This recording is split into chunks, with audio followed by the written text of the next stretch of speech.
Hi అండి. అందరూ బాగున్నారనుకుంటున్నాను. ఇంకా బాగుండాలని మనస్ఫూర్తిగా కోరుకుంటూ welcome back to our channel. ఏం చేస్తున్నారు? ఎలా ఉన్నారు? కింద కమెంట్‌లో చెప్పండి. రీసెంట్ డేస్‌లో నేను పోస్ట్ చేసిన 2 షార్ట్ వీడియోస్‌కి మీరందరూ గూడా నన్ను చాలా బ్లెస్ చేశారండి. ఏం జరిగింది? ఏంటి? చెప్పండక్క. చాలా గాబరాగా ఉంది. మీరు తొందరగా రికవర్ అవ్వాలి అని చాలా చాలా కమెంట్స్ వచ్చాయి. ఈ వీడియోలో నేను క్లియర్‌గా చూపిస్తాను. ఏం జరిగింది అసలు డే 1 నుండి నేను ఎందుకు ఇలాగ అయిపోయాను అన్నీ కూడా ఇక్కడ చూపిస్తా. ఏం జరిగిందో చెప్పడానికి ఒక చిన్న షార్ట్ వీడియోలో చెప్తే అయిపోయేది కాదనమాట. అందుకని బిఫోర్ ఏం జరిగింది అండ్ అలాగే ఏంటనేదంతా కూడా చెప్తాను. ఇప్పుడు మీరు చూసే ఈ వ్లాగ్ వచ్చేసి జనవరి 6 లేదా 7వ తారీఖులో షూట్ చేసి ఉంటాననుకుంటాను. ఆ తర్వాతే ఇలా జరిగిందనమాట. వీడియో స్కిప్ చేయకుండా చూస్తే మీకు అర్థమవుతుంది.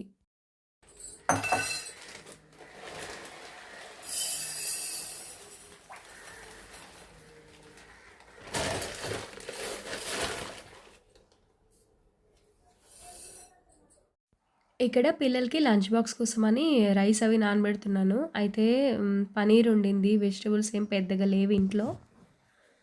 అందుకనే ఇంకా ఆ రోజు ఇలా బిర్యానీలాగా చేసి పెడదామని చెప్పి రైస్ ఒకటి కడిగేశాను. మా వారికి ఏమంటే మిల్లెట్సే వండేదాన్ని. కానీ ఇంకా ఆ రోజు తను వేరే పని మీద ఊరు వెళ్ళవలసొచ్చింది. అందుకని చెప్పి ఇంకా నాకు, పిల్లలకి ఇంతవరకే అనమాట.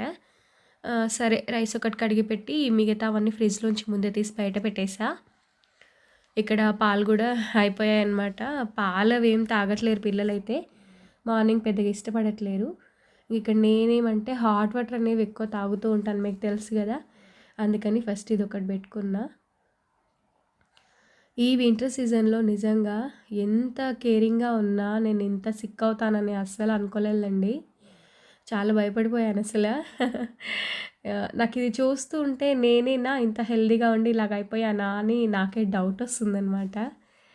ఇక్కడేమంటే వెజిటబుల్స్ అంటే పెద్దగా ఏం పట్టవు గదా! ఆనియన్స్ ఇవన్నీ గూడా కట్ చేసి పెట్టుకుంటున్నాను. అయితే ఇక్కడ నేనొకటి చెప్పాలనుకుంటున్నా. మనం తిన్న ప్లేట్ అంటే మనం తిని మళ్ళీ వడ్డించుకోవడానికి అలా స్టవ్ పైన పెట్టి ఎంగిలి ప్లేట్ గానీ, ఎంగిలివి గానీ మళ్ళీ మనం స్టవ్ పైకి చేర్చకూడదు. అది చాలా తప్పనమాట.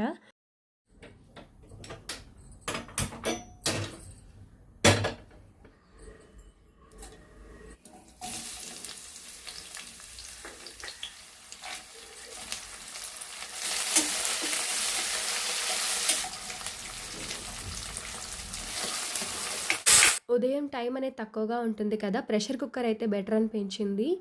అందుకని చెప్పి ఇంకా కొంచెం నెయ్యి, కొంచెం ఆయిల్ వేసుకొని మసాలా అదే మనం బిర్యానీకి వేసేవన్నీ లైట్‌గా అనమాట. అతిగా కాదు, చాలా తక్కువ. ఇంకా అవి వేగిన తర్వాత కొంచెం ఆనియన్, పచ్చిమిర్చి, అలాగే అల్లం వెల్లుల్లి పేస్ట్, కొంచెం కాజు, పచ్చి బఠానీ ఇవన్నీ వేశాను. కాస్త వేగిన తర్వాత అల్లం వెల్లుల్లి పేస్ట్, ఇంకా ఉప్పు, కారం అవి వేసుకున్నాననమాట. నాకు తెలిసి ఈ వీడియోకి నా వాయిస్ చాలా డల్ అండ్ చిన్నగా వస్తదని నాకు తెలుసు. అర్థం చేసుకుంటారని అనుకుంటున్నాను. ప్రెజెంట్ నా సిట్యుయేషన్ అలాంటిదనమాట. మరి ఇలా ఉండి కూడా వీడియో ఎందుకు అవసరమా అని మీకు అనిపించొచ్చు. కానీ ఆల్రెడీ ఇది షూటెడ్ వ్లాగ్, ఇంకా ఎడిటింగ్ కూడా కంప్లీట్ అయిపోయింది. జస్ట్ నాకు నిన్న మొన్న జరిగిన సిట్యుయేషన్‌వి ఒక 2 క్లిప్పింగ్స్ యాడ్ చేసి నేను జస్ట్ వాయిస్ ఇస్తున్నాను అంతే. ఎక్కువ నేనేం స్ట్రెయిన్ అవ్వలేదులెండి. సరే మీకు ఒక క్లారిటీ ఉంటుందని చెప్పి పెట్టేస్తున్నాను ఇది. ఇంకా రైస్ అవి యాడ్ చేసేసి నానబెట్టినవి, కొంచెం కొత్తిమీర, ఫ్రై చేసిన పనీరు అవన్నీ వేసేసి రైస్ క్వాంటిటీ పెట్టేసాననమాట. 1 గ్లాస్‌కి 1 ½ వాటర్ గదా! అలా పెట్టేసుకున్నాను. ఇక్కడేమంటే బ్రేక్‌ఫాస్ట్ కోసం పొంగనాలు చేద్దాం అనుకున్నాను. దానికోసం పుట్నాల పచ్చడి బావుంటుంది. పల్లి కంటే గూడా పుట్నాల పచ్చడి చాలా బావుంటుందనమాట. ఇంకో చిన్న గిన్నె పెట్టేసి ఆయిల్ వేసి అందులో పచ్చిమిర్చి అవి వేగగానే కొంచెం వెల్లుల్లి వేసుకున్నా. అవి కూడా వేగిన తర్వాత స్టవ్ అనేది ఆపేసేయాలి. పుట్నాలకు పెద్ద టైం ఏం పట్టదు. జస్ట్ ఆ సెగకే అవి హీట్ అయిపోతాయి.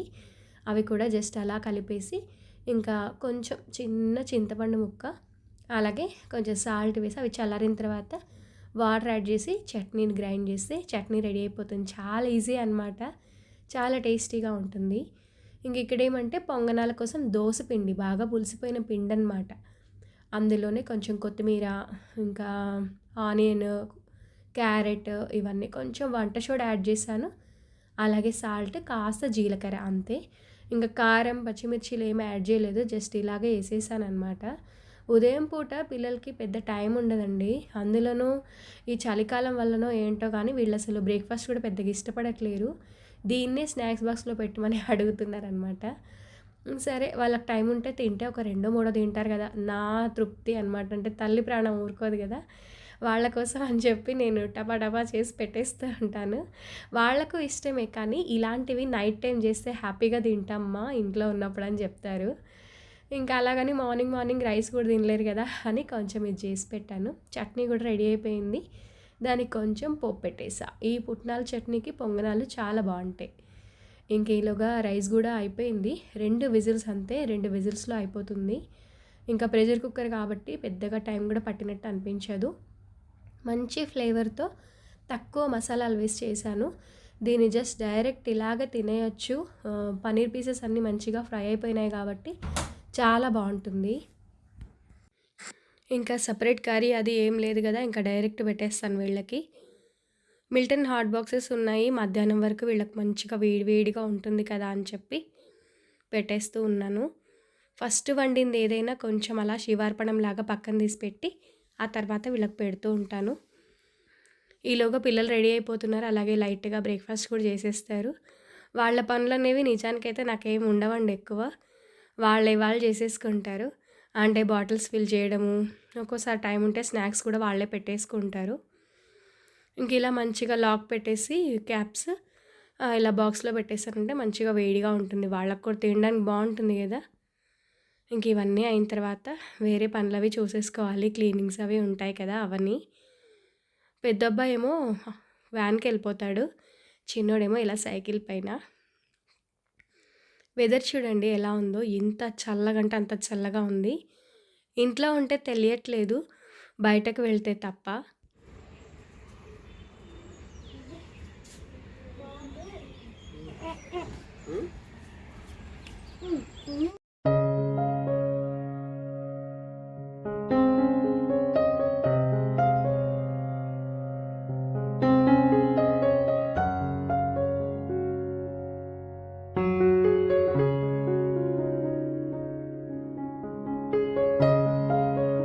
ఇంకా అందరూ వెళ్ళిన తర్వాత ఒక చిన్న చిన్న సెటప్స్ అనమాట. అన్నీ ఎక్కడివక్కడ ఏసేసి ఎళ్ళిపోయి ఉంటారు గదా! వాటన్నిటిని సెట్ జేసుకుంటున్నాను. చెప్పాలంటే తడి టవల్స్ కానీ, లేదంటే ఏవైనా వాటర్ తాగి అలా గ్లాసెస్ పెట్టేసుంటారు. తిన్న ప్లేట్స్ అవన్నీ గూడా. వాళ్ళు ఫ్రీగా ఇంట్లో ఉంటే కొంచెం హెల్ప్ జేస్తారు, తీసేస్తారు. ఇంకా హడావిడి ఉంటుంది కాబట్టి అన్నీ అలాగ ఉండిపోతాయి. అవన్నీ కొంచెం సెట్ చేసుకొని, ఇంకా తర్వాత పైపైన లైట్ లైట్ డస్టింగ్స్ అనమాట. డైలీ కాకపోయినా డే బై డే అయినా కంపల్సరీగా వీటన్నింటిని అలా టచ్ చేస్తాను.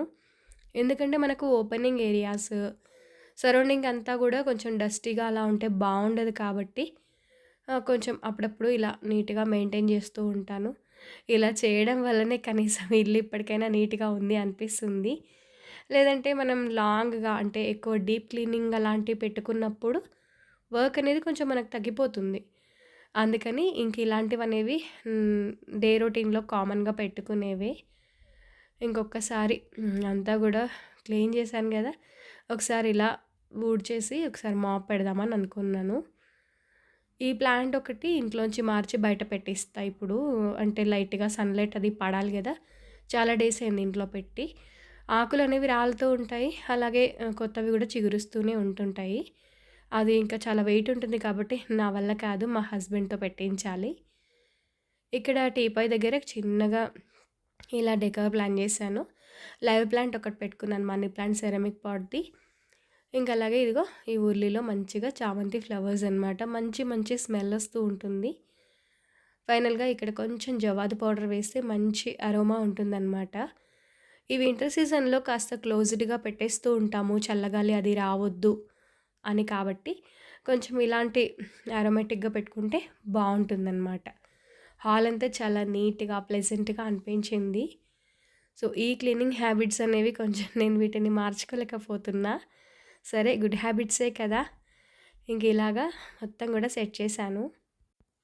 కిచెన్ గూడా కొంచెం కౌంటర్ టాప్ అది అంతా క్లీన్ చేసి పెట్టేసుకొని, బట్టలు అవి మిషన్‌లోంచి తీసుకెళ్ళి పైన కాస్త ఎండ ఎళ్తుంది కాబట్టి, ఈ టైంలో పైన వేసి వచ్చేసా. లంచ్ టైమ్ అయ్యేసరికి ఇంకా ఫుడ్ అంతా చల్లారిపోయి ఉంటుంది కదా! దాన్ని ఇంకొంచెం ఒకసారి డబుల్ బాయిలింగ్ చేసుకుంటున్నాను. అయితే బిర్యానీస్ గానీ, ఇంకా ఏవైనా మనం వేడి చేయాలి అనుకుంటే డైరెక్ట్ స్టవ్ పైన పెడితే ఇలా అడుగంటినట్టుగా అలాగవుతుంది కదా! నేను ఎంత క్వాంటిటీ తింటానో అంతవరకు ఒక బౌల్‌లోకి సెపరేట్‌గా తీసుకొని, ఒక గిన్నెలో వాటర్ వేసేసి, ఈ ఫుడ్ ఏదైతే ఉందో ఆ బౌల్‌ని కొంచెం ఒక 2-3 మినిట్స్ అలా పెట్టేసామంటే టేస్ట్ చేంజ్ అవ్వదు. ఫుడ్ గూడా మనకు వేడిగా ఉంటుంది. ఇదొక ఈజీ పద్ధతి కూడా. ఇప్పుడు నేనింకా నా లంచ్ ప్లేట్‌ని సర్వ్ చేసుకుంటున్నా.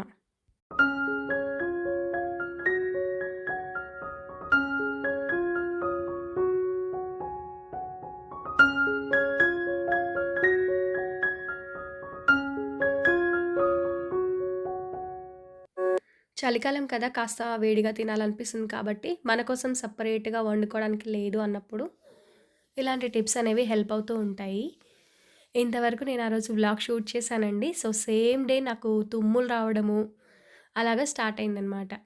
అంటే 6, 7 తారీఖు, 8 తారీఖు నుండి నాకు కొంచెం ఫీవర్, బాడీ పెయిన్స్ లైట్‌గా స్టార్ట్ అయ్యాయి. సో, ఈ వీడియో అంతా ఎడిట్ అయిపోయినా నేను పోస్ట్ చేయలేకపోయా. ఇంకా 8థ్ రోజు నైట్ నుండి నాకు ఊపిరి ఆడలేదనమాట నైట్ అంతా కూడా. అసలు శ్వాస ఆడలేదు. ఇంకా నా బాధ తట్టుకోలేక, చూడలేక మా హస్బెండ్ మార్నింగ్ 9థ్ రోజు ఎర్లీ మార్నింగ్ హాస్పిటల్‌కి తీసుకొచ్చారనమాట. సో, చూడండి ఇది నా సిట్యుయేషన్. ఎప్పుడు జరగలేదు ఇలాగా. మొదటిసారి నాకింకా షాకింగ్‌లో ఉన్నాను. నాకిలా జరిగిందా? నేను ఐసీయూలో ఒక డే అంతా ఉన్నానా? అలాగని మొత్తం 3 డేస్ నేను హాస్పిటల్‌లో ఉండవలసొచ్చింది. ప్రాబ్లమ్ ఏంటి? చెప్పొచ్చు కదా అక్క! ఏంటో చెప్పండి. ఏం జరిగింది మీకు? చూడలేకపోతున్నామని అడిగారు. సో, నార్మల్‌గా ఎప్పుడులాగైనా నాకు జలుబు వచ్చింది అంటే, ఆ తుమ్ములు, బాడీ పెయిన్స్ సివియర్‌గా ఉంటాయన్నమాట.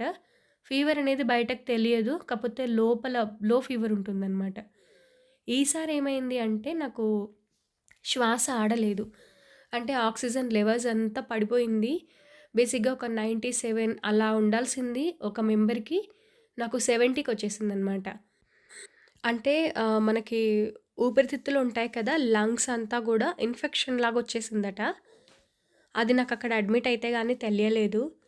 సహజంగానే మనకు ఇంట్లో హస్బెండ్‌కి గాని, పిల్లలకైనా ఏదైనా అయిందంటే వెంటనే తట్టుకోలేక వెళ్ళిపోదాం హాస్పిటల్‌కి అలాగా అని అంటూ ఉంటాము. బట్ మన వరకు వచ్చేస్తే ఏంటి అంటే, ఏం కాదులే తగ్గిపోతుంది, సెట్ అయిపోతుంది అని మనం ఒక భ్రమలో ఉండిపోతాము.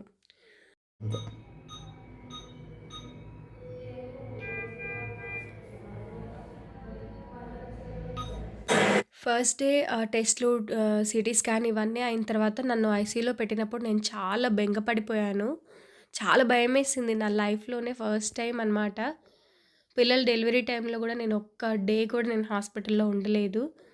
అలాంటిది నన్ను ఐసీయూలో తీసుకొచ్చి పెట్టేసరికి ఆహ్, ఏదో తెలియని ఒక బాధ, చాలా భయమేసిందసలు. ఇంకా తర్వాత ఒక 2 డేస్ నార్మల్ రూమ్‌లోకి షిఫ్ట్ చేశారు. ఇదిగోండి నేను నార్మల్ రూమ్‌లోకి షిఫ్ట్ అయిన తర్వాత అప్పటికి నాకు ఆల్రెడీ కామెంట్స్ వస్తా ఉన్నాయి. "అక్క ఎందుకు వీడియో పోస్ట్ చేయట్లేదు? ఏంటి రీజను?" అది ఇది అన్నట్లుగా. అప్పుడు నేను ఒక చిన్న షార్ట్ వీడియో పోస్ట్ చేశాను. బట్ కామెంట్ బాక్స్ అనేది ఆన్‌లోనే ఉండింది. చూడండి ఎన్ని కామెంట్సో. దాదాపు 2 షార్ట్స్‌లో 200కి దగ్గర దగ్గర కామెంట్స్ వచ్చాయండి. ఏం జరిగింది? ఏంటి? చెప్పండి. ప్రాబ్లమ్ ఏంటి? అసలెందుకు అడ్మిట్ అయ్యారు? అని చెప్పి. సో, లంగ్స్ ఇన్ఫెక్షన్ వల్ల చాలా సఫర్ అయ్యాను. డాక్టర్ చెప్పింది ఏంటి అంటే, నాకు డస్ట్ ఒకటి, పొగ ఒకటి, చలి ఒకటి, ఇవి 3 పడవు అని చెప్పి. సహజంగానే మేము ఫ్రిడ్జ్ ఐటెమ్స్ కూడా పెద్దగా ఏం తినము. అది మరి అంటే కామన్ పీపుల్‌కి జలుబు చేస్తే ఒక 10% అలా అవుతే, నాకు 100% సివియర్‌గా ఉంటుంది అని డాక్టర్ చెప్పారనమాట. నాకు చాలా ఒక లెసన్ లాగా అనిపించింది. ఒక క్వెషన్ లాగా అనిపించింది. ఒక వార్నింగ్ లాగా అనిపించింది ఈ రోజనేది. అండ్ నా లైఫ్‌లో మర్చిపోలేనేమో. మీ కామెంట్స్‌కి ఇంకా ఇలా ఇవన్నీ చదువుతూ ఉంటే ఖాళీ టైంలో కళ్ళ నుంచి నీళ్ళొచ్చేసాయి. ఇంత ప్రేమ నా పైన మీరు చూపించారు. మీ బ్లెస్సింగ్స్ వల్ల అండ్ నా ఫ్యామిలీ బ్లెస్సింగ్స్ వల్ల నేను ఇంతవరకు సెట్ అయ్యానేమో అని అనిపించింది. సో, దేవుడి దయ వల్ల ప్రెజెంట్ నేను బానే ఉన్నాను. నా ఫ్యామిలీ, నా అత్తగారి ఫ్యామిలీ, మా అమ్మ వాళ్ళు అంతా నన్ను దగ్గరుండి చూసుకున్నారు. ఒక్క ఐసీయూలో ఉన్నప్పుడు మాత్రం చాలా బెంగపడిపోయానసలు. ఫస్ట్ టైమ్ గదా! అసలు ఎలా ఉంటుంది, ఏంటి అని.